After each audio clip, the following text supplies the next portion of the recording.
تحریک انصاف نے معاشی اعداد و شمار کے حوالے سے وزیر خزانہ اسحاق ڈار کا بیان مسترد کر دیا۔ سابق وزیر خزانہ شوکت طرین نے کہا کہ اسحاق ڈار کی پریس کانفرنس ملک کو لاحق مصائب سے توجہ ہٹانے کی کوشش ہے۔ وہ معیشت بچانے کے لیے قابل اعتماد لائحہ عمل فراہم کرنے میں ناکام رہے۔ امپورٹڈ حکومت کی منفی پالیسیوں نے عوام پر بے مثال مہنگائی کو مسلط کیا۔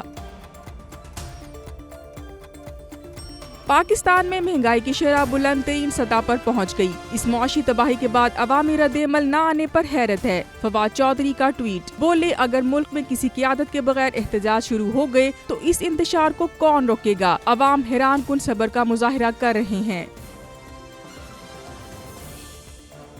چیئرمین تحریک انصاف عمران خان سیاسی محاذ پر سرگرم۔ زمان پارک میں پارٹی رہنماؤں سے ملاقاتیں شیڈیول۔ وزیر اعلیٰ پنجاب کے اعتماد کے ووٹ سے متعلق مشاورت ہوگی۔ عمران خان مہنگائی اور معاشی تباہی کے خلاف احتجاجی تحریک کا بھی جائزہ لیں گے۔ قومی اسمبلی میں استعفوں سمیت دیگر امور بھی زیر غور آئیں گے۔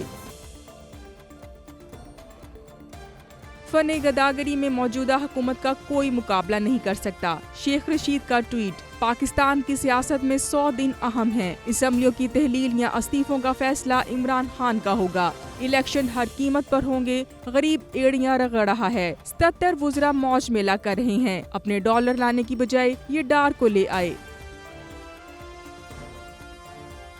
پنجاب اسمبلی میں وزیر اعلیٰ کے اعتماد کے ووٹ کا معاملہ، ذرائع کے مطابق نمبر گیم کے لیے نون لیگی ارکان اسمبلی پارٹی قیادت کی ہدایات کے منتظر۔ پارٹی ارکان کے ایک دوسرے سے رابطے، مریم نواز کی وطن واپسی کا انتظار۔ وزیر اعلیٰ پنجاب ترقیاتی فنڈز بھی نہیں دے رہے، لیگی ارکان کا قیادت سے شکوہ۔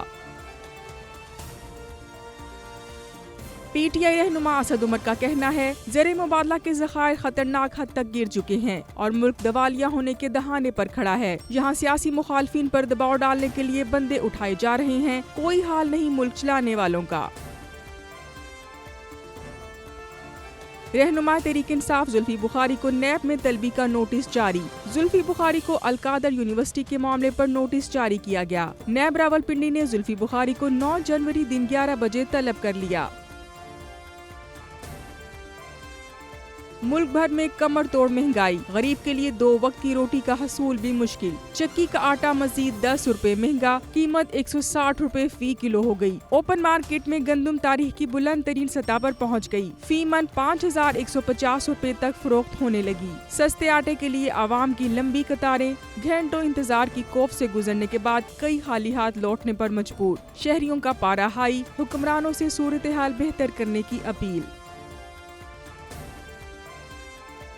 سستے آٹے کے لیے غریب کی جان چلی گئی۔ میرپور خاص میں سستا آٹا لینے کے لیے بھگدڑ مچ گئی۔ ایک شخص دم گھٹنے سے جان کی بازی ہار گیا۔ شہریوں نے لاش سڑک پر رکھ کر روڈ بلاک کر دی۔ سستے آٹے کے ٹرک روک لیے گئے، شدید غم و غصے کا اظہار۔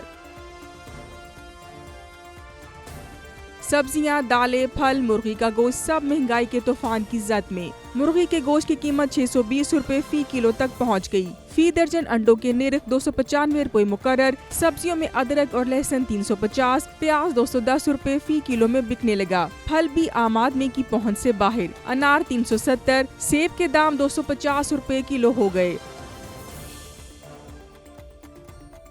خشک سردی کا سلسلہ ٹوٹ گیا۔ شمالی بلوچستان میں بادل برس پڑے۔ چمن، پشین، زیارت، قلعہ عبداللہ اور مسلم باغ میں بارش۔ چمن کے بلائی علاقوں میں برف باری نے سردی کی شدت مزید بڑھا دی۔ آج شام اسلام آباد میں ہلکی بارش کا امکان ہے۔ خیبر پختونخوا، کشمیر اور گلگت میں کہیں کہیں برسات متوقع۔ پہاڑوں پر برف باری کی بھی پیش گوئی۔ ملک کے میدانی علاقے شدید دھند کی لپیٹ میں۔ موٹر ویز کے مختلف سیکشنز ٹریفک کے لیے بند رہے۔ راستے دھندلانے سے ٹرینیں تاخیر کا شکار۔ لاہور ایئرپورٹ پر فلائٹ آپریشن بھی متاثر۔ استنبول، ابوظہبی سے آنے والی پروازوں کا رخ اسلام آباد موڑ دیا گیا۔ متعدد پروازیں لیٹ۔ جماعت اسلامی نے ایک بار پھر کراچی میں جاری شیڈول پر بلدیاتی انتخابات کرانے کا مطالبہ کر دیا۔ امیر جماعت اسلامی کراچی حافظ نعیم الرحمان نے کہا، 3 بار پہلے بھی الیکشن ملتوی ہو چکے، پیپلز پارٹی وکٹ کے دونوں طرف نہ کھیلے۔ اگر وہ بلدیاتی الیکشن کے لیے تیار ہیں تو خط واپس لیں۔ M Q M face saving کی کوشش میں ہے۔ اسلام آباد کے بلدیاتی انتخابات، پی ٹی آئی نے توہین عدالت کی درخواست واپس لے لی۔ چیف الیکشن کمشنر اور ممبران کے خلاف اسلام آباد ہائی کورٹ میں دائر درخواست پر رجسٹرار نے اعتراض اٹھایا تھا۔ تحریک انصاف سے درخواست ہی واپس لے لی۔ عدالتی حکم پر 31 دسمبر کو الیکشن نہ کرانے پر توہین عدالت کی درخواست دائر کی گئی تھی۔ ڈالر کی عدم دستیابی اور ایل سیز کھیلنے میں تاخیر، کراچی پورٹ پر کنٹینرز کی عمارتیں بن گئی۔ ایک کے اوپر ایک کئی کنٹینرز رکھ کر جگہ بنانے کی کوششیں، کلیئرنس نہ ہونے سے پورٹ پر کنٹینرز کا ڈھیر لگ گیا۔ ٹیکسٹائل، آئی ٹی، آٹو اور دیگر سیکٹر شدید پریشانی میں مبتلا۔ وفاقی حکومت کا ڈیفالٹ کے خطرے سے نمٹنے کے لیے حکومتی اثاثہ جات کو فروخت کرنے کا فیصلہ۔ 2 پاور پلانٹس کو قطر کی حکومت کو براہ راست فروخت کر دیے جائیں گے۔ یہ پلانٹ 4 سال قبل حکومت کی نجکاری فہرست میں شامل تھے۔ پاور پلانٹس کی فروخت سے 1 ارب 50 کروڑ حاصل ہوں گے۔ حکومت کی جانب سے کابینہ کی ایک نئی کمیٹی تشکیل دی گئی۔ آمدن سے زائد اثاثہ جات کیس، احتساب عدالت لاہور میں سماعت۔ سلیمان شہباز کی عبوری ضمانت میں 23 جنوری تک توسیع۔ دوسری جانب شوگر ملز کے ذریعے منی لانڈرنگ کیس، اسپیشل جج سینٹر لاہور کی عدالت میں سماعت۔ وزیر اعظم کے صاحبزادے کی عبوری ضمانت میں 21 جنوری تک توسیع۔ عدالت نے تفتیشی افسر کو تحقیقات مکمل کر کے رپورٹ پیش کرنے کا آخری موقع دے دیا۔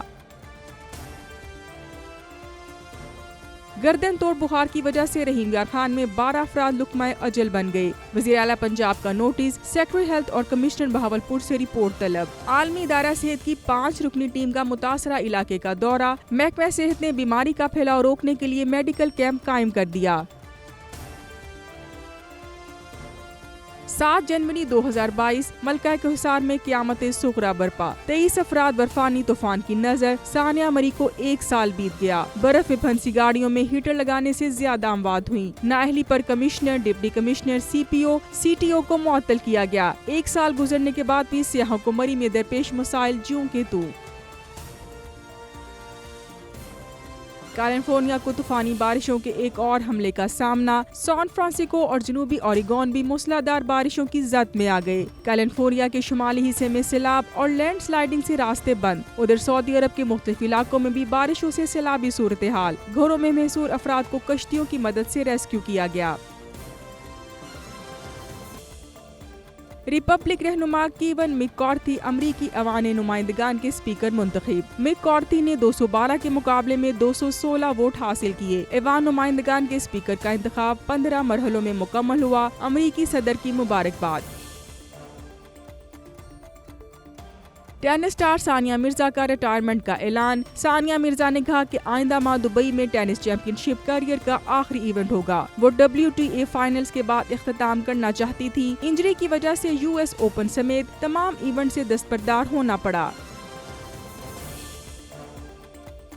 دھول اڑاتی فراٹے بھرتی گاڑیوں کا کھیل۔ سرائے تھر میں 3 روزہ جیپ ریلی کا دوسرا روز۔ آج سٹاک کیٹیگری کی گاڑیاں ریس میں حصہ لیں گی۔ کل فائنل راؤنڈ ہوگا۔ جیپ ریلی کے علاوہ اونٹ اور گھڑ دوڑ مقابلے بھی ہوں گے۔ ایونٹ سے حاصل رقم فلڈ ریلیف اکاؤنٹ میں جمع ہوگی۔